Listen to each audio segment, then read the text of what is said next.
Un climat de nervosité, c'était l'ambiance jeudi soir chez certains voyageurs présents à l'aéroport national Reagan de Washington. Malgré cela, beaucoup ne pouvaient s'empêcher de voyager après cette collision mortelle entre un avion de la compagnie American Airlines et un hélicoptère militaire. En partance pour le Missouri, ce voyageur ne cache pas sa nervosité. C'est dur, je ne connaissais personne à bord de l'avion, mais je connaissais des gens qui connaissaient des gens à bord. C'est une journée triste pour ces familles et toutes les personnes impliquées. Honnêtement, j'étais un peu nerveuse à l'idée de voyager aujourd'hui.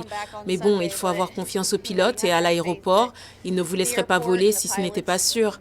Mais c'est quand même une journée triste aujourd'hui, surtout à DC. Il n'est toujours pas clair pourquoi l'avion du constructeur Bombardier transportant 60 passagers et 4 membres d'équipage est entré en collision avec l'hélicoptère alors qu'il se préparait à atterrir à l'aéroport national Reagan de Washington.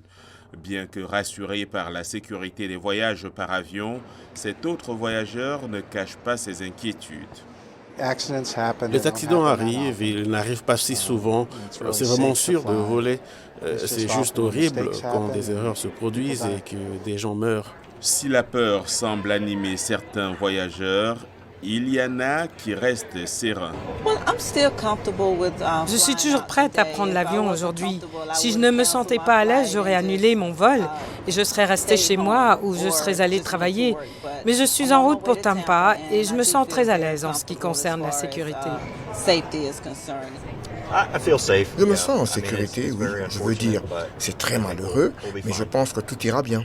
Avec un bilan de 67 morts, cette catastrophe aérienne est la pire aux États-Unis depuis qu'un avion de ligne de la compagnie American Airlines s'était écrasé peu après son décollage de l'aéroport John F. Kennedy.